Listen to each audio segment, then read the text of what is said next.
बिस्मिल्लाहिर्रहमानिर्रहीम, अस्सलाम वालेकुम। और मैं आपको खुशामदीद कहूँगी ब्रंच टॉक में, एक ऐसा प्रोग्राम जिसमें आपकी मुलाकात हुआ करेगी हमारे मेहमानों से, वो तमाम मेहमान जिनसे कि आप मिलना चाहते हैं, जिनके बारे में जानना चाहते हैं।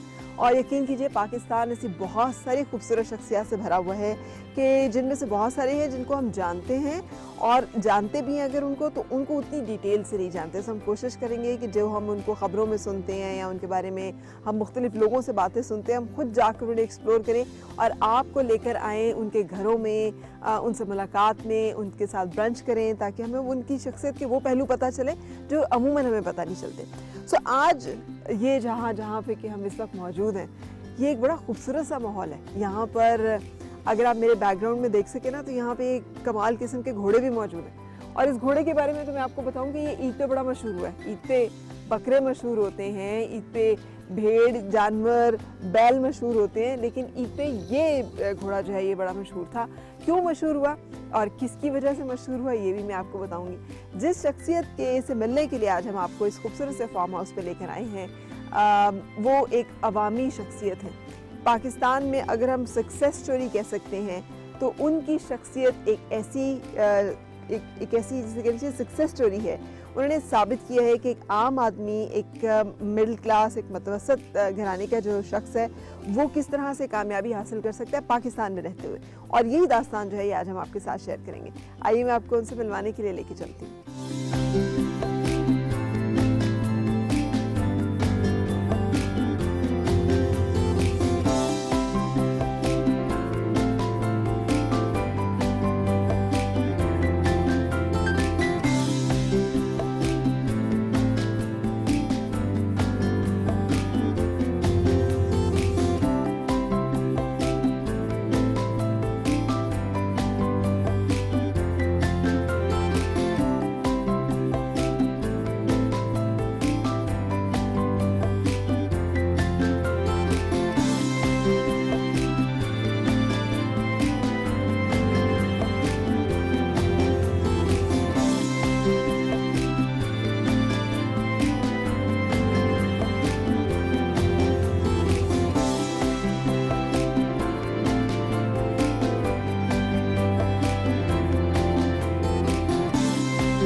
हम आपको मिलवा रहे हैं एक ऐसी हर दिल अजीज अवामी शख्सियत से जो सियासी शख्सियत होने के साथ साथ अवामी शख्सियत भी हैं। जितना ज़्यादा उनका अपने हल्के में और लोगों के साथ मिलना जुलना है, जिस तरह ओपनली वो मिलते जुलते हैं, उसका अंदाज़ा आप इससे भी लगा सकते हैं कि अभी जब हम आ रहे थे फार्म हाउस की तरफ तो हर जगह उनके नाम के साथ उनका पर्सनल नंबर जो है, जो एक अरसे से उनके इस्तेमाल में रहा है, वो नंबर भी साथ साथ दिए हुए थे। और कोई भी सियासत का रंग हो, आपने देखा होगा उन्होंने पिछले दिनों अपनी किताब भी लिखी है जो कि बहुत पसंद की गई, और वह फर्जंद पाकिस्तान, जिसमें उन्होंने पाकिस्तानी सियासत के उतार चढ़ाव का जिक्र किया और वहाँ अपनी ज़िंदगी के उतार चढ़ाव का बड़ा खूबसूरत जिक्र हुआ। आप जान तो गए ही होंगे जब हम जिक्र कर रहे हैं लाल हवेली का और फर्जंद पाकिस्तान का, तो हम बात कर रहे हैं वफाकी वज़ीर दाखिला शेख रशीद अहमद साहब से, जिन्होंने हमें वक्त दिया। बहुत शुक्रिया, thank you very much and a beautiful place जहाँ पे आपने हमें इन्वाइट किया। आपका शुक्रिया, आप आए। और ये सारे दरख्त अल्लाह ने मुझसे लगवाए हैं जब मैं 40-50 साल पहले जवान था। इसमें यहाँ कोई दरख्त नहीं था, कोई पानी नहीं था, ये ज़मीन पानी से खाली थी। अच्छा। तो बारिश के पानी को रोक कर मैंने ये सारी शजरकारी की। 40 साल तकरीबन हो गए हैं इस बात को, 50 होने वाले हैं अब तो। अच्छा माशाल्लाह। शेख साहब, इस बात से तो सब वाकिफ हैं कि आपका परिंदों को जो खाना डालना, दाना डालना, वो हाँ, सारा। मैं बर्ड लवर में शिकार का गोश्त नहीं खाता। और कभी भी नहीं? कभी भी। कई लोग भेज देते हैं तीतर और ये हिरन, नहीं खाते। अच्छा, जैसे मैं अभी जिक्र कर रही थी फर्जंद पाकिस्तान, वो जिसे कहते हैं पिंडी से शुरू होने वाला, ये रावलपिंडी से शुरू होने वाला ये सफ़र, फिर एक ऐसा जैसे आपने खुद अपनी किताब में लिखा, साइकिल पे आप गए हैं काउंसलेट में, अमेरिकन वो जो काउंसलेट में जहाँ पे कि आपकी मुलाकात हो रही है जुल्फ़िकार अली भुट्टो से। ये सफ़र से लेके यहाँ तक का ये 50 साल। मैंने शुरू से ही जो सोचा था अल्लाह ने उसमें कामयाब किया। मैं बिज़नेस में गया, यहाँ मैंने सिल्क का फॉर्म बनाया था पहले। मैंने जापान से शिम्बाशी डाइची से, मेरे वालिद दादा का भी ये काम था, लेकिन उसे मैंने मॉडर्न तरीके से पाकिस्तान में मुतारफ़ कराया। और मैं वाहिद सिल्क पे पढ़ा लिखा आदमी था पाकिस्तान में। अच्छा। और फिर एक दिन वो आ गया कि मुझे फ़ैसला करना पड़ा कि भाई कि मैं सियासत करूं या कारोबार करूं। अच्छा, लेकिन आप एमए सियासत और शुरू से ही स्टूडेंट लीडर, बड़े मुतहर्रिक, तो क्या ये शुरू से ही तय नहीं था कि इस तरफ आना है? हाँ, तय था। स्कूल में मैं कैद काट चुका था, बच्चों की मैं जेल काट चुका था। और हरीपुर जेल में अल्लाह के काम, बहुत सारे ऐसे मैंने काम देखे। जो मेरा जेल सुपरिटेंडेंट था, मैं स्कूल टीचर था, 5वीं जमात को पढ़ाता था स्कूल में, तो स्कूल में नहीं, जेल में। जी, अच्छा। तो जो मैं मुझ पे तरस खाते थे सारे कि भाई यार ये स्कूल बॉय जो है कैद हो गया। उम्र क्या थी? स्कूल में 8वीं या 9वीं में पढ़ता था। तो सियासतदान भी छुपाते हैं, लेकिन मैं 70 साल का 6 नवंबर को हो जाऊंगा। अच्छा, माशाल्लाह। फिल्म स्टार और सियासतदान अपनी उम्र को छुपाते हैं। क्यों छुपाते हैं भला? पता नहीं वैसे। तो फिर अल्लाह की शान देखें कि जब मैं वजीर बना तो वही उसी जेल सुपरिटेंडेंट का बेटा जनरल शफकात जो था, वो मुशर्रफ का मिलिट्री सेक्रेटरी था। अच्छा। सो वो मुझे चाइल्डहुड से जानता था कि भाई बाज़ का वो तरस खा के खाना शाना भी भेज देते थे, क्योंकि मैं पिंडी का रहने वाला था और हरीपुर से वही सब कुछ होता था। और काउंसलर से मैंने सियासत शुरू की। और मैं अपनी माँ से ये कहता था कि मैं कब बड़ा होऊंगा, मेरी कब उम्र होगी, मैंने इलेक्शन लड़ना है। अच्छा, ये वजह, क्या वजह थी? उस वक्त एज प्रॉब्लम थी कि फलानी उम्र से फलानी उम्र तक आदमी मेंबर बन सकता है। और लेकिन सियासत क्यों शेख साहब, ये पैशन क्यों था आपके अंदर? ये शोला बयानी जो है, ये कहाँ से आई थी? शोला बयानी तो कुदरत की तरफ से होती है, इसमें इंसान का कोई अमल दखल नहीं होता। क्योंकि मैं जिनके साथ रहा वो बड़े सगीर शोरश कश्मीरी का, मैं आप ये कहें कि शोरश कश्मीरी मरा तो उसने मरते वक्त जो लिखा कि पसे दीवारे जिंदा मैं फना की घाट आ पहुंचा, मेरे बाद शेख रशीद को ही मेरा निशान समझो। अच्छा। जो अबुल कलाम आज़ाद ने शोरश के बारे में मरने से पहले लिखा था, वही शोरश ने मरने से पहले मेरे बारे में लिखा। वाह। तो स्कूल में भी मैं सियासत में था, महल्ले में भी सियासत में था। और जब मैं छोटा था तो जो महल्ले में इलेक्शन लड़ता था, काउंसलर वाउंसलर, उसके लिए मैं पूरी सपोर्ट करता था घरों में जाके। अच्छा। जब वो जीत जाता था मुझे खुशी होती थी कि भाई मेरा कैंडिडेट जीत गया है। अच्छा, तो कोई सियासी गुरु भी था, कोई ऐसा आइडियल भी था जिसको देख रहे थे आप और जिसकी तरह बनने की कोशिश कर रहे थे? नहीं, मैंने अपनी सियासत की दुकान जो है ना खुद ही लगाई। मैं काम तो अल्लाह करता है, इंसान तो इस काबिल नहीं होता। लेकिन जिस लाल हवेली के बाहर, अब ये मेरी 15वीं वजारत है। हाँ जी, माशाल्लाह। पाकिस्तान में शायद ही कोई बंदा हो, दुनिया में हैं 16-17 वाले जिन्होंने 16 या 17 मरतबा कैबिनेट की है। इस लाल हवेली के नीचे मैं किताबें बेचा करता था बचपन में। मैं इतना खुददार था कि मैं चाहता था कि अभी भी मेरे खिलाफ लोग ताना देते हैं कि हाँ। कल यहाँ किताबें बेचता था, आज वजीर दाखिला बन गया। तो ये सफ़र जो है ये लोगों को बड़ा हैरानकुन भी लगता है। ये आसान था? बहुत मुश्किल। पाकिस्तान में 99.99 लोग वो हैं जो ख़ानदान से आते हैं। मैं इमरान खान को ये क्रेडिट देता हूँ कि उसके दौर में बाज़ लोग ऐसे आए हैं कि जिनके बाप दादा कोई मेंबर नहीं थे, वरना तो ये मलसियों का हल्का है, ये खिचियों का है, ये राइयों का है, ये जटों का है। मेरे हल्के में शेख मुझे वोट नहीं देते थे, तो गरीबों की मैं आवाज़ था। अब उन्होंने देने शुरू कर दिए हैं, पहले नहीं देते थे। ठीक है, लेकिन आप डायनेस्टिक पॉलिटिक्स के बीच में से निकले हैं। पीपल्स पार्टी के दौर में था तो इख्तलाफात भी हुए, लेकिन मैंने पहले इलेक्शन लड़ा 80s में, वो मैंने शेख जाना। गुलाम हुसैन साहब, वो शेख थे, तो शेख सारे उस तरफ थे, और शेख अल्लाह दिता सेठी वो भी शेख उस तरफ थे। तो फिर मैंने डेंटर, पेंटर, वेल्डर, मोची, दर्जी, धोबी, नाई, कबूतरबाज, मुर्गीबाज, जो मुर्गों के इलेक्शन लड़ाइयाँ लड़ाते हैं, अच्छा। कबूतरों के अड्डों पे, यहाँ से वोट इकट्ठे किए। इसलिए आपको अवामी शख्सियत कहते हैं कि आप ये नहीं, इसका कोई सीक्रेट तो होगा, लोग तो अपने हलकों में नहीं मैं जाते, सिर्फ ये मिलते चाहता नहीं। हूँ कि बंदा ज़मीन पे रहे। अभी मैं 4 घंटे हल्के में बैठता हूँ और हफ्ते में 1 दिन पूरा बैठता हूँ, बावजूद इसके कि मुझे सिक्योरिटी थ्रेट्स हैं, लेकिन मैं कहता हूँ जो अल्लाह करता है वो हो जाता है। अच्छा शेख साहब, कभी जिंदगी में इस सारे सफर में थके भी आप? आपको लगा? अब थका हूँ। अच्छा, अब तो थकने की मकाम नहीं है, अब तो आपने हासिल कर लिया, पा लिया, या कुछ और अब मैं भी है? चाहता हूँ कि बाइज़्ज़त एक मेरा नाला लई का मसला है वो हो जाए तो मैं रिटायर हो जाऊँ। बस मैंने जो अल्लाह से मांगा, मेरी ज़िंदगी में पहले ये ख्वाहिश रही कि मैं खाना काबा के अंदर जाऊँ, रोज़ा रसूल के अंदर भी। गुनाहगार था ना, गुनाहगार आदमी जो है वो ज़्यादा तौबा पे यकीन रखता है, माफ़ी पे बिलीव करता है, और माफ़ी का दरवाज़ा कभी बंद नहीं होता। तो फिर मैंने बहुत बड़े आलिम दीन से सुना कि ये लोग कहते हैं ना फलाना जन्नत के दरवाजे में दाखिल हो गया मैं। उन्होंने कहा नहीं, जन्नत का दरवाज़ा हुजूर सल्लल्लाहु अलैहि वसल्लम ने फरमाया कि जो काबे के अंदर से सीढ़ी जाती है, जो छत पे उस सीढ़ी से जाएगा वो जन्नत में जाएगा। सो मैंने बड़ा प्लान किया, वेल ऑर्गेनाइज करके। अभी मैं आया ही था तो अशरफ सेंडो हमारे चेयरमैन थे मेरे मोहल्ले के, बहुत खाकसार थे, बहुत ज़बरदस्त आदमी थे, अल्लाह जन्नत से।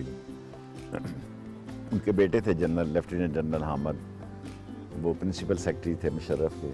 तो मैं आया ही था तो मैंने कहा जी मैंने जाना। उसने कहा कि अभी तो तू आया है। मैंने कहा जी बस एक दफ़ा मैंने, अब जिस तरह इस 27वीं को मैंने इमरान खान को कहा मैंने जाना है कि 27वीं को रोज़ा रसूल का दरवाज़ा भी खुला और खाना काबा का भी। तो वो मैंने मैनेज कर लिया। गवर्नर सऊदीया से मिल के, मुशर्रफ सादा आदमी था, उसको नहीं पता था ये दरवाज़ा। काफ़ी देर काबा के अंदर बैठना पड़ा, लेकिन वो दरवाज़ा खुला। और उन्होंने कहा जी कि हुजूर के ज़माने से इसमें 4 से ज़्यादा आदमी या 6 से ज़्यादा नहीं गया, अब मुझे याद नहीं। मैंने कहा लो, यहाँ तो 6 जर्नैल ही हैं साथ, तो ये तो फिर काम ख़राब हो गया मेरा। अच्छा। लेकिन मुशर्रफ ने कहा शेखू यू फर्स्ट। तो सबसे पहले मैं दाखिल हुआ। अच्छा। उस सीढ़ियों पे और काबे की छत पे जाके नमाज पढ़ी। सो मैं उन 5-6 लोगों में से हूँ। और सारी ख्वाहिशें तकरीबन मेरी, अब तो मैंने ये साथ अपने कब्र की जगह भी सिलेक्ट कर ली हुई है कि भाई मुझे यहाँ बरीड किया जाए। और मैं भरपूर ज़िंदगी, कोई अल्लाह ने मेरी ज़िंदगी में कोई ख्वाहिश मेरी ज़िंदगी में ऐसी नहीं है कि जो अल्लाह ने पूरी नहीं की। सारी ख्वाहिशात आपकी सियासत से और करियर से जुड़ी हुई हैं, अचीवमेंट से जुड़ी हुई हैं, उसके अलावा ज़िंदगी का कोई मकसद या कोई और प्लान कभी? शुरू में जब बच्चा था तो मेरा दिल था कि एक दिन मैं भी अक़वाम मुत्तहिदा से खिताब करूं। पहला मेंबर बना। फ़ौरन ऑफिस में बड़ी साजिशें थी। उन्होंने कहा जी, साहबज़ादा यकूब एम्बेसडर था, फॉरेन मिनिस्टर था। तो मैंने कहा कि मैंने यूनाइटेड नेशन को एड्रेस करना है। उसने कहा तू और यूनाइटेड नेशन? मैंने कहा मैं करूँगा, वरना मैं यहीं अभी छोड़ दूँगा, अभी मैं वापस जा रहा हूँ, मेरा न्यूयॉर्क में क्या दिलचस्पी है। अगले दिन बात चली गई। उन्होंने मुझे बड़ी मुश्किल सी तकरीर लिख कर दे दी। खैर मैं उधर गया, 600 वेस्ट ब्रॉडवे न्यूयॉर्क यूनिवर्सिटी के सामने, वहाँ सारे पाकिस्तानी। उन्होंने आसान, मैं आई तो मेरा नाम पुकारा जा रहा था। सो मैं उस वक्त की बात कर रहा हूँ जब 100-150 हेड ऑफ द स्टेट्स में से 40-50 बैठे होते थे। और मैंने एड्रेस किया, वापस आया, मैंने उनके पैसे वापस किए, उस दिन का खर्चा देते हैं। उसने कहा कि मेरा ख़त्म हो गया। और वही तस्वीर मैंने अगले इलेक्शन पे बेची। अच्छा। कि मैं आप में हूँ और बाबड़े खाने का आदमी जो है वो अक़वाम मुत्तहिदा, और साथ तस्वीर लगाई कि वहाँ बैठे हुए थे कज़ाफ़ीज़, और मैं उस वक्त बड़े हेड ऑफ द स्टेट बैठते थे। तो वो चल गई। आपने सर एक बीच में लफ्ज़ यूज़ किया, बेची। बेची का मतलब ये, आई हैव सोल्ड पॉलिटिकली। ये यानी आपको मालूम है कि कौन सी चीज़ जो है वो लोग पसंद करते हैं, लोगों की आवाम की नब्ज़ पे हाथ। हालांकि कई लोग मेरे लाइफस्टाइल से बतौर वज़ीर दाखिला मुझे चुकाते रहते हैं और कहते रहते हैं, लेकिन मैं कहता हूँ आदमी को ज़मीन पे रहना चाहिए, उसके पाँव ज़मीन पे होने चाहिए। पाँव ज़मीन से उठाना कोई अकल नहीं। ये लस्सी मैंने ट्राई की है, बहुत उम्दा लस्सी जो है, और आपका ज़ौक़ मशहूर है खाने पीने के हवाले से। तो ये लस्सी तो मैं इतनी नहीं पीता, तो ये तो यहाँ पे आपके लस्सी है, यहाँ दूध है, भैंसें हैं। अच्छा, तो नसीब की बात है, मुलाजिम शलाजिम ज़्यादा पीते और खाते हैं। हाँ, ये नसीब की बात है। नसीब पे यकीन है, किस्मत पे यकीन करते Of हैं course. या मेहनत पे ज्यादा यकीन करते हैं? मेहनत और नसीब का चोली दामन का साथ। ये नहीं हो सकता कि आप गंदम उगाएं और कहें कि कॉटन हो जाए, ये तो नहीं हो सकता। तो आप आप गंदम उगाएं और अल्लाह से मांगें कि या अल्लाह मेरी फसल अच्छी कर। तो आप अपने आप को प्रोडक्ट समझते हैं एक अच्छी तकदीर का या अपनी मेहनत का, वालदा की दुआओं का, क्या चीज़ आप समझते हैं ज़्यादा कंट्रीब्यूट की है? माँ के साथ तो मेरी अटैचमेंट थी और उसकी दुआएं भी है, यकीनन मेरे साथ ही थी। और वालिद को मैंने कोई इतनी लिफ्ट नहीं कराई ज़िंदगी में। क्यों? वैसे ही बस मैं माँ के साथ ही रहा। तो आम जिंदगी में भी इतना ही पोजेसिव हैं, वालदा की शख्सियत के हट सिर्फ कर? वालदा की हद सिर्फ तक। वालदा एक बहन और वालदा और एक भाई, सबको मैं लिफ्ट नहीं कराता। क्यों? वैसे ही बस मैं सिलेक्टिव हूँ। सिलेक्टिव है, किस बेस पे सिलेक्ट करते हैं आपके, किसको? मैं देखता हूँ खामोशी से कि भाई ये ठीक है। अच्छा, वो क्या दिल की आंख है, कोई आपकी जजमेंट हाँ, है? कोई... मेरे अंदर अल्लाह ने ऐसी सलाहियत पैदा की है कि मैं हाथ मिलाता हूँ ना, तो कई लोग कहते हैं आपको वोट देंगे जी, मैं कहता नहीं, करंट नहीं है हाथ में, कैसे देगा, तो झूठ बोल रहा है। अच्छा, यानी एक बंदा मुझसे कमिट भी करे कि मैं आपको वोट दूंगा, लेकिन मुझे पता लग जाता है ये नहीं देगा, वो दोबारा उस बंदे से डील कैसे करते हैं फिर? उसके मुंह पे कह देता हूँ कि तूने वोट नहीं देना तो झूठ बोल रहा है। अच्छा अच्छा, ये बताइएगा सर कि इतने माशाल्लाह इतने लोग एलाइज हैं, पाकिस्तान तहरीक इंसाफ के सबसे मजबूत आप हैं माशाल्लाह। मुझे वैसे ही इमरान खान अच्छा लगता है, इसलिए नहीं कहता मैं वजीर हूँ, बाकी मुझे कोई इतना अच्छा नहीं लगता, ना मुझे किसी की परवाह है, ना मेरी किसी से सलाम दुआ है। शाम को घर सोता हूँ, दिन को मेहनत करता हूँ जाके। वजारत अल्लाह ने दी है और इमरान खान ने मुझे इस पोस्ट पे भेजा है, वरना मैं तो रेलवे में भी खुश था। मेरा तो अल्लाह पे बहुत अकीदा है। आप बहुत ज़्यादा अरसे के लिए और बहुत ज़्यादा दफ़ा जो है वज़ीर इत्तलात व नशरियात उस वक्त होता था, जो कि अब भी यही है, इंफॉर्मेशन मिनिस्ट्री। तो आपकी फेवरेट मिनिस्ट्री कौन सी है अमंग ऑल? अब तो आपने, जैसे आपने खुद कहा, 15 से ज़्यादा वजारत, 15 से ज्यादा नहीं, 15 हाँ जी, लेकिन वज़ारत दाखिला पहली। उन्होंने मुझे, जब वजारतें बन रही थी तो मुझे कहा कि इंफॉर्मेशन पे मेरा नाम था, मैंने कहा जी नहीं, अब मुझसे इंटरनेट और मैंने सीखा ही नहीं, और इस फ़ोन से ही मुझे बुरा नफरत है ये जो। सो अब तो टेक्निकल काम हो गया है, और पाकिस्तान की सबसे हालात का मलबा जो है ना, मुशर्रफ के साथ जब मैं इंफॉर्मेशन मिनिस्टर था तो लोग जब कहते थे कि कुछ नहीं हो रहा, तो मुशर्रफ कहता था यार 6 में से इसके 3 निशाने ठीक हैं, लेकिन फिर भी मैं चेंज हो गया क्योंकि इसके खिलाफ रिएक्शन होता है।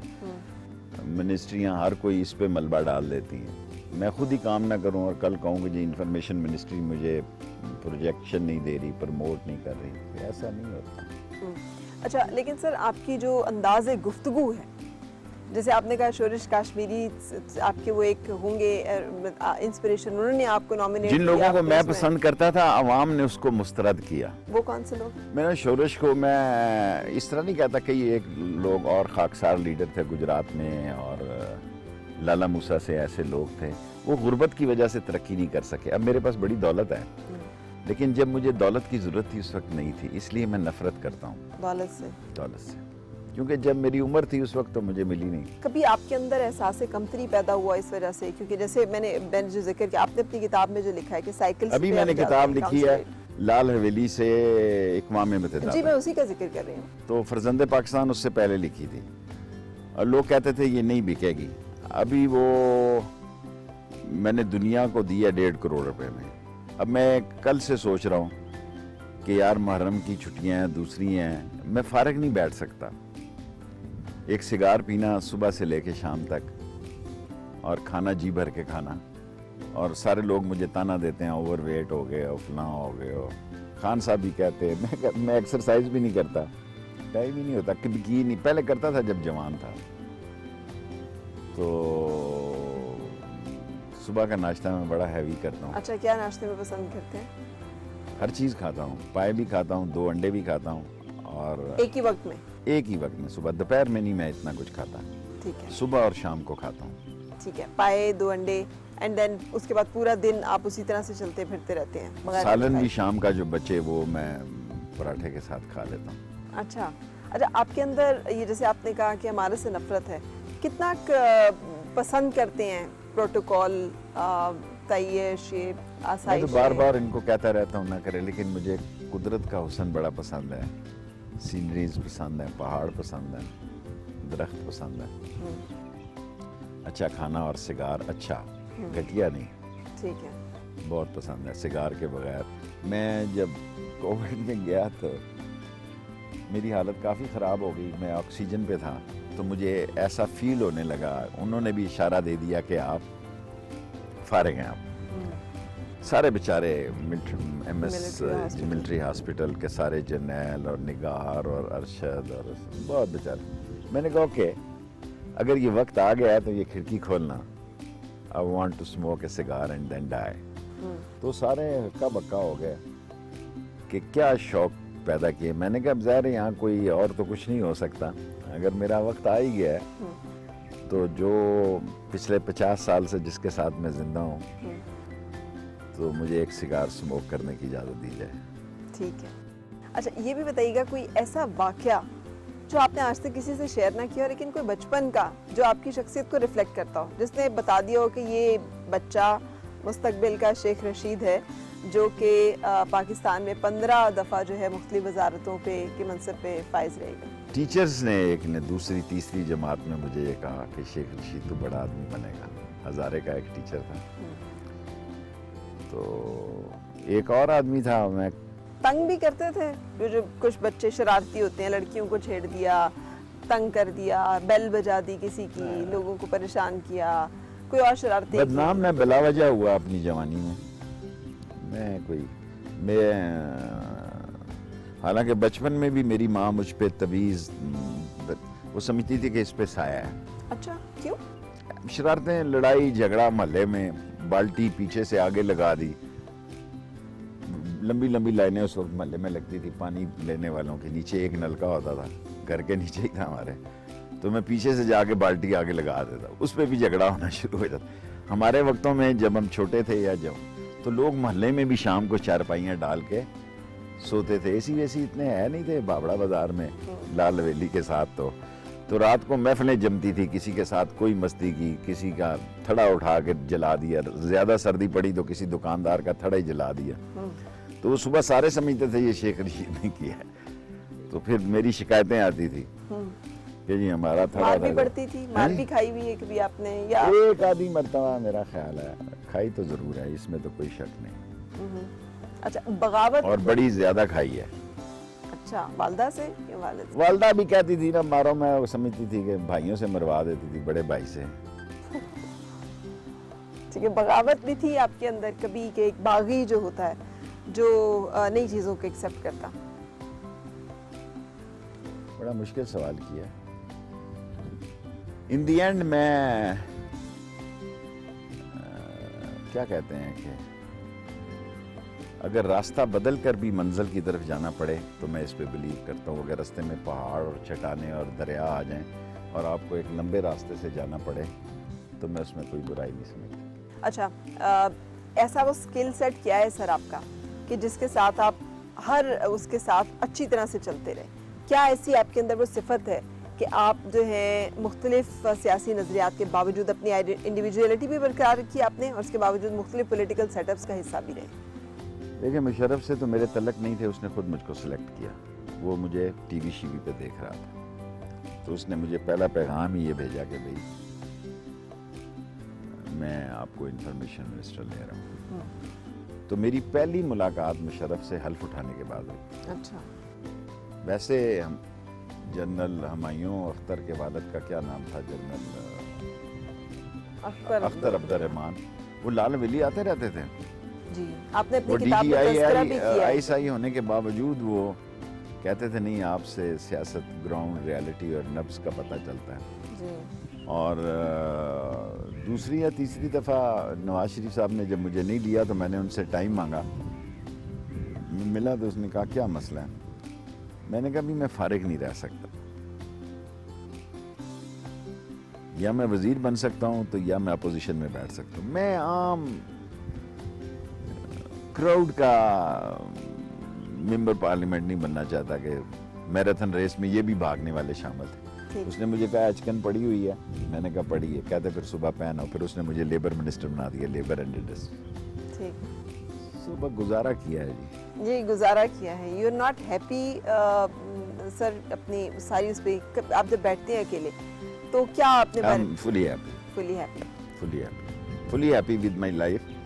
लोग बहुत सारी दुआएं मांगते हैं तो मैं तो काबे के अंदर जाके भी कहता हूँ अल्लाह थैंक यू वेरी मच, बस इसी तरह रखना, किसी का मोहताज ना रखना। और बिल्कुल सही। हम कंटिन्यू करेंगे अपनी बातचीत। आज हम बातचीत कर रहे हैं वफाकी वज़ीर दाखिला शेख रशीद अहमद साहब से। साथ रहिए।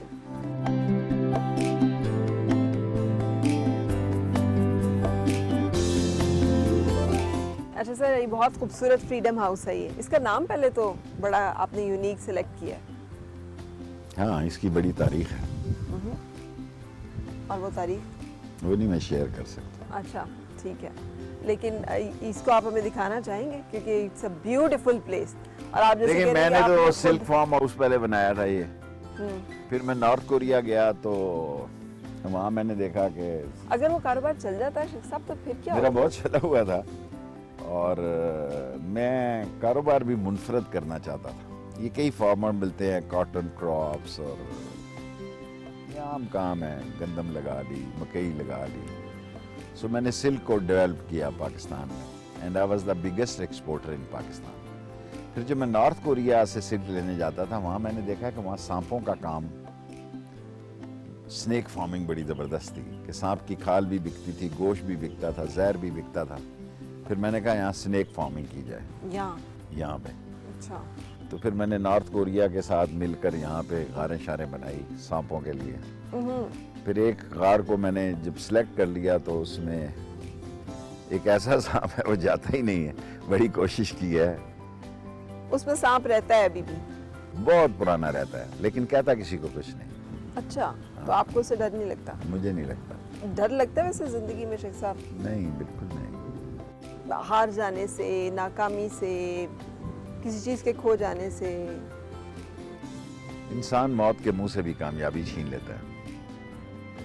और इमरान खान का हर बड़े लीडर से मैंने एक आधा जुमला चुराया है। इमरान खान से सारी इस जिंदगी और तलक में एक ही जुमला मैंने चुराया है कि हारता वही है जो हार मानता है। बस ये इसका जुमला मुझे बहुत पसंद है। बाकी तो वो करते ही रहते हैं, कहते रहते हैं। बट किसी भी सियासतदान से आप बात कहेंगी, चोटी का सियासतदान, उससे मैंने एक आधा जुमला या पूछा है या लिया है। सो पाकिस्तान में जितने भी सियासतदान गुजरे हैं, पीर पगाड़ा से लेके और नवाबजादा नसरुल्लाह खान से लेके, बुगटी से लेके और वली खान से भी मेरी बड़ी दोस्ती थी। हाँ जी, और मेरे से बड़ा फ्रीली वो बाचा खान जब लाहौर में ज़हुरुल्लाह के घर ठहरे थे तो मैं शोरश के घर उनको लेके गया तो मुझे हैरानगी हुई कि बाचा खान को भी पता था शेख रशीद को स्टूडेंट लीडर है। अच्छा, तो इससे कभी आपके अंदर तकब्बुर आया इन तमाम चीज़ों से? इन्होंने क्या मेरा बुगटी खाने शाने बड़े ज़बरदस्त सर, यानी वो जो भी दुनिया उसको कहे, लेकिन बड़ा मेहमान नवाज इंसान था। हाँ जी बिल्कुल, बलोच एक रिवायात और कबीला तो है। अच्छा, आपके अंदर आपने पीर पगारा साहब का जिक्र किया तो कुछ उनका भी एलिमेंट मौजूद है जो आप सियासी पेशगोइयाँ करते हैं? दो लोगों के साथ मैं सिगार शेयर करता था, मुशर्रफ के साथ तो बहुत ज्यादा करता था। पीर पगाड़ा भी सिगार पीने में उसका शौक ठीक था। बाज लोग ऐसे ही सिगार के साथ भी बदतमीजी करते हैं। अच्छा, तो मुझे उसका क्वालिटी ऑफ स्मोकिंग जो है वो पसंद थी। अच्छा सर, ये भी बताइएगा, ये माशाल्लाह it's a long period of time, ये जो आपका ये सारा गुजरा है, इसमें बेस्ट टाइम किसको करार देंगे? अपनी ज़िंदगी का बेहतरीन हिस्सा कौन सा है आपका? सारी ज़िंदगी बेहतरीन गुजरी। आप वो सिगार का पूछ रही थी, जब इन्होंने मुझे तकरीर नहीं करने दी ना तो मैंने आके यूनाइटेड नेशन से तकरीर की तो साहबजादा यकूब ने पहली दफ़ा 80s में मुझे सिगार का डब्बा भेजा, हालांकि मैं स्मोकर नहीं था। अच्छा, तो वहाँ से आपको सिगार से ताल्लुक? बस फिर शुरू हो गया। मैं 80 से लेके अब 2040 साल हो गए। अच्छा, इतने आप बर्जस्तगी के साथ शेर भी कोट करते हैं, आप मुख्तलिफ लोगों को भी कोट करते हैं जब आप बातचीत कर रहे होते हैं, तो टाइम मिलता है पढ़ने का, रीडिंग और ये तमाम? स्टडी में मैं कमज़ोर ही रहा। सारी दुनिया की मैंने यूनिवर्सिटियाँ देखी, वैसे ही ज़रा ऑक्सफोर्ड देखी, हार्वर्ड देखी, कोलंबिया देखी, न्यूयॉर्क देखी सिर्फ। तो ये एक्वायर्ड नॉलेज सारा जो कि आपके नहीं एक्वायर्ड अखबार एक पढ़ता हूँ पाकिस्तान, 1 घंटा, बस टीवी भी नहीं देखता। अच्छा, तो फिर इतनी जो आपको मामला फहमी या सियासत के ऊपर इतनी गहरी नज़र कि आप प्रिडिक्ट कर रहे होते हैं कि ये ऐसे होगा, ये ऐसे होगा। कुदरत का ये करम है। कुदरत ने मेरे अंदर कोई ऐसी सलाहियत नबी के सदक़े ने ज़रूर रखी है कि बाज़ चीज़ों की मुझे वक्त से पहले इस किस्म की सोच पैदा हो जाती है कि ऐसा होने जा रहा है। और जब नवाज शरीफ को निकाला जाना आता था, मैं भी 1 महीना अंदर रहा। जब फौज आई तो उन्होंने मुझे पूछा कि तुझे कैसे पता था, तेरे दफ्तर से कोई चीज़ नहीं निकली, तू फोटोएं भी अपनी उतार के ले गया। आप यकीन करें, वो कर्नल ब्रिगेडियर मेरे से क्वेश्चन कर रहे थे। मैंने कहा I was feeling that something is going to be wrong, so मैंने दफ्तर खाली कर दें। और मेरा जो पीएस था, उनको बेचारों ने 8-10 दिन नहीं छोड़ा। उसने कहा शेख रशीद गलत कह रहा है कि ये तो ऑल ऑफ सडन हमारी प्लान। कहता है हमारे मिनिस्टर को 8-10 दिन पहले ऐसा क्यास आ रहा था कि कुछ होने जा रहा है। अच्छा, तो वो सारी अपनी तस्वीरें उतार के।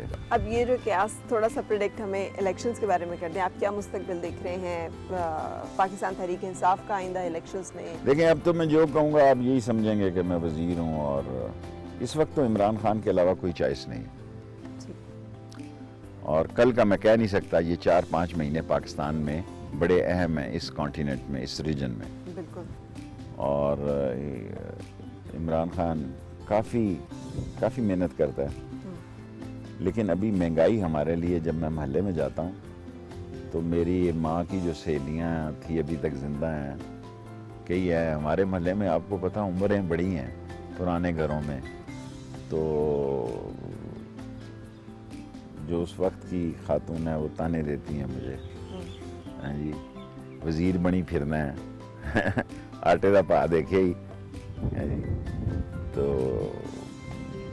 महंगाई हमारे लिए एक चैलेंज है। बिल्कुल सही।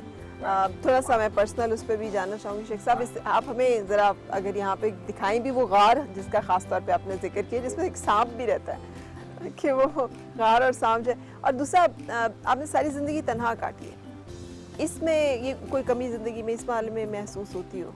शायद अब होती हो, उसका कोई फ़ायदा नहीं। Express train never waits the passenger. मैंने ज़िंदगी एक्सप्रेस ट्रेन की तरह गुजारी, सो मैंने किसी का इंतज़ार नहीं किया। Is this good? ऐसे करना चाहिए? पता नहीं, बाज़ लोग अपनी औलादों की खातिर ही जिंदा हैं।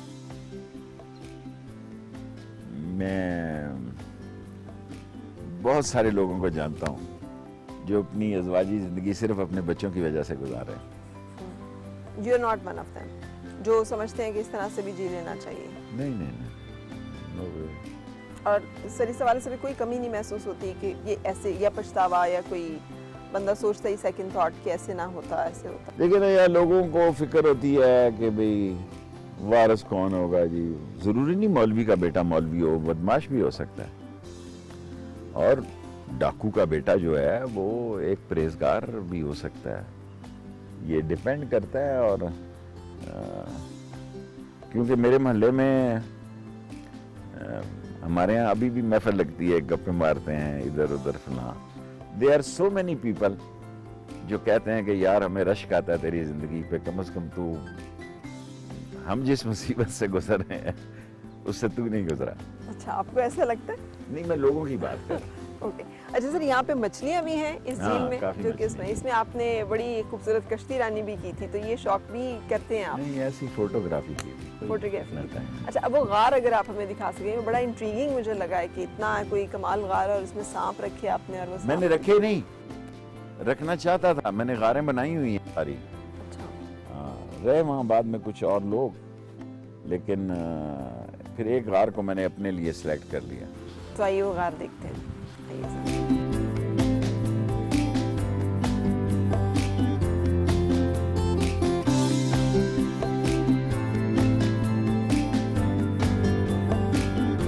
मैं आपको बतखों को बुलाता हूँ, आओ। हाजी ले आई।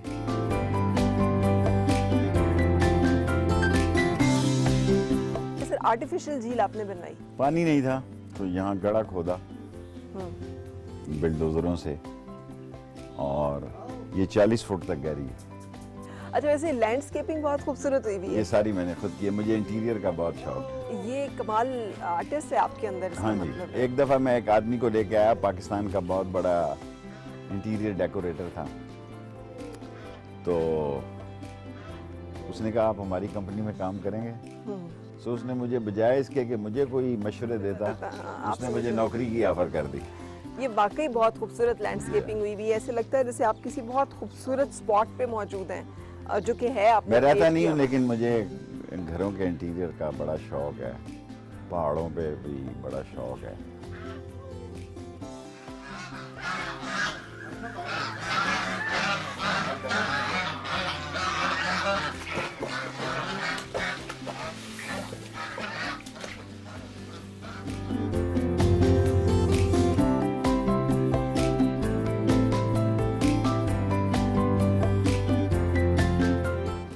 अच्छा, वैसे कैसा लगता है आपको शेख साहब साइकिल से प्रोटोकॉल गाड़ियों अच्छा तक लगता है, हर आदमी तरक्की करना चाहता है।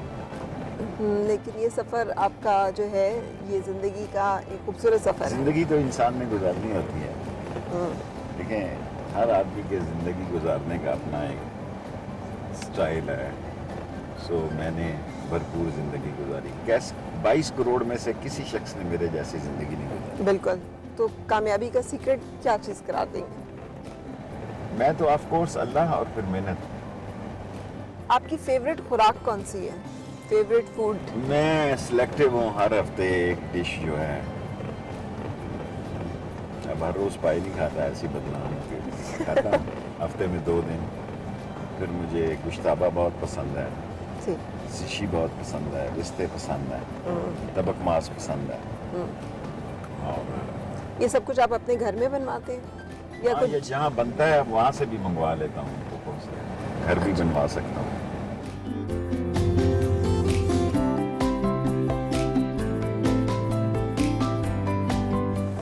मैंने अपना घर भी अभी तक किसी को दिखाया नहीं, लेकिन बहुत अच्छा इंटीरियर। अच्छा, माशाल्लाह।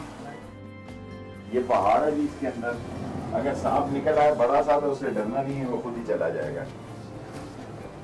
मैं इसीलिए इसको खोलता नहीं हूँ। आपको सांप से डर नहीं लगता? नहीं, अगर वो मारे ना तो उसको मारने की जरूरत नहीं है, अगर वो काटे ना तो उसको काटने की जरूरत नहीं। ये बेडरूम्स हैं इसके।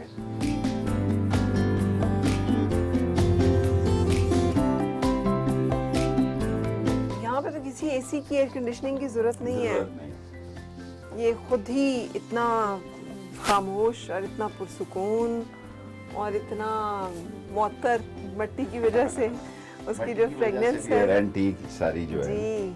तो ये सब चीजें कलेक्शन भी आपकी जी है जी, मैं खुद। अपनी और मैं खुद- क्या करूं फिर, जब फारिग टाइम हो तो मैं। आपके पास इतना फारिग टाइम होता है सर? होता तो नहीं है, बहुत पहले का ही है, 30-40 साल पहले की। अब देखें ना, ये मट्टी शट्टी ठीक होने वाली है। अच्छा, सबसे जिसे कहना चाहिए प्राइज्ड पोजेशन आदमी की कोई होती है जिसको वो सबसे ज्यादा वैल्यू करता है अपने किसी चीज को? वो मैं लाल हवेली को कहता हूँ। अच्छा, आई आपको लव लाल हवेली। उसकी वजह बचपन की आपकी उसकी मानूसियत है?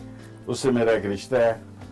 ये एक गार है, इस तरह के और बहुत और सारे भी गार गारे हैं। हैं अच्छा अब इसमें यहाँ आप चाहें तो कोई बात कर सकती हैं। जी। अच्छा, आप बता रहे थे लाल हवेली के बारे में कि वो आपकी फेवरेट जो है वो कहना चाहिए पोजेशन कह लें या फेवरेट एसेट कह लें या जगह कह लें। बुद्धू बाई जो है बहुत हुसीन औरत थी, अच्छा। कहने को वो डांसर थी, और मोहल्ले के बच्चों में से सिर्फ मुझसे प्यार करती थी। अच्छा, और उसकी वजह? और सब लोग उससे नफरत करते थे मेरी वजह से, क्योंकि वो 3 कैसल की सिगरेट 2-3 डब्बियां रोज पीती थी बालकोनी में बैठ के। लेकिन मैं स्कूल से आता था तो खाली डब्बियां मुझे घेरती थी, किसी और बच्चे को नहीं देती थी। कोई नजदीक लगता तो कहते तू परे हो। बाबू, मुझे मोहल्ले में बाबू कहते हैं, बाबू को आ गया। अच्छा। तो मोहल्ले में उस वक्त हम डिब्बियां खेलते थे। 3 कैसल की 30-40 डिब्बियां मिलती थी, K2 और लैंप इसकी 1-1 5-5 डब्बियां मिलती थी, वो दायरा बना के जो खेलते थे। लेकिन वो 2 या 3 डब्बियां रोज की मुझे देती थी खाली। अच्छा। हाँ जी। और आप शुरू से ही ख्वातीन के फेवरेट रहे? हाँ, मैंने उनका कोई अंजाम अच्छा तो नहीं देखा, जो पिंडी शहर की 3 खूबरू घर उनके खाली पड़े हैं, इसको मैंने आबाद, इस पे तो फिर जिन्नात का लोगों ने इसको जिन्नों की हवेली रख दिया, जो खरीदता था वो मर जाता था, मैं नहीं मरा अभी तक। तो 13-14 आदमी ऊपर नीचे मर गए। सीक्रेट सर, कैसे पता सर्वाइव नहीं। किया आपने, अगर कुछ था ऐसा तो? पता नहीं, लोग कहते थे कि जिन ये वो फला, लेकिन मुझे तो कुछ नहीं हुआ। हम्म, तो लाल हवेली को मैंने अपना हिस्सा अच्छा इंटीरियर किया। अच्छा, तो लाल हवेली से आपकी अंसियत जो है वो बद्दू जो आप कह रही हैं पहले ही बचपन से मेरा ख्याल था कि एक दिन बड़ा होके मैं खरीदूंगा। अच्छा, आपकी शुरू से ही लाल हवेली पे नजर थी? शुरू से मेरी नजर थी। अच्छा, मैं गली में रहता था, मैंने कहा एक दिन मैं बाहर निकलूंगा इसमें। मुझे नहीं ख्याल था कि E7 में रहना है, या मैं ले सकता हूँ E7 में, या अपनी मेरी ज़मीन बहुत कीमती है। लेकिन मैं बचपन में ही सोचता था कि बुद्धो तो मर जाएगी। अच्छा, ठीक है। तो किसी को बाग खोखा नहीं लगाने देती थी। मैं किताबें बेचता था तो मुझे कुछ नहीं कहती थी, मुझसे पैसे भी नहीं हमारे यहाँ, वरना घर के आगे को खोखा लगाया तो उस वक्त 50 रुपए लेते थे उससे, वो फलां ऐसा, लेकिन उसने कभी नहीं लिया। अच्छा, आप जैसे बहुत सारे लोग होंगे जो साइकिल पे हों, जो या जिनकी ज़िंदगी की बहुत सारी मुश्किलात हो, जैसे आपने इतना जिक्र किया, वो इतनी कामयाबी नहीं हासिल कर सकते। आपके ख्याल में वजह क्या होती है? पता नहीं, अल्लाह को पता। गैब के इल्म सिर्फ अल्लाह जानता है, और बंदे का टारगेट भी बड़ा होना चाहिए। एक आदमी फैसला ही कर ले कि मैंने डॉक्टर बनना है, मैंने इंजीनियर बनना है, और मैंने, लेकिन हमारे यहाँ दुकान में दादा बैठा था, उसी पे पोता बैठा है। पोते ने ये फैसला ही नहीं किया कि मैंने दादा के साथ कारोबार नहीं करना, मैंने अपनी दुकान लगानी। तो कहता लगी लगाई दुकान है तो क्या जरूरत है।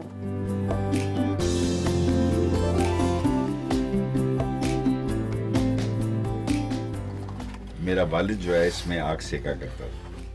अच्छा, वो कहता है कि मेरे वालिद की है। जब वो आए कश्मीर से तो ये 7 जो चीजें लेके आए उसमें एक शामिल थी, एक प्लेट भी है, वो पता नहीं घूम गई किधर चलेगी, जिसमें वो खाना खाते थे।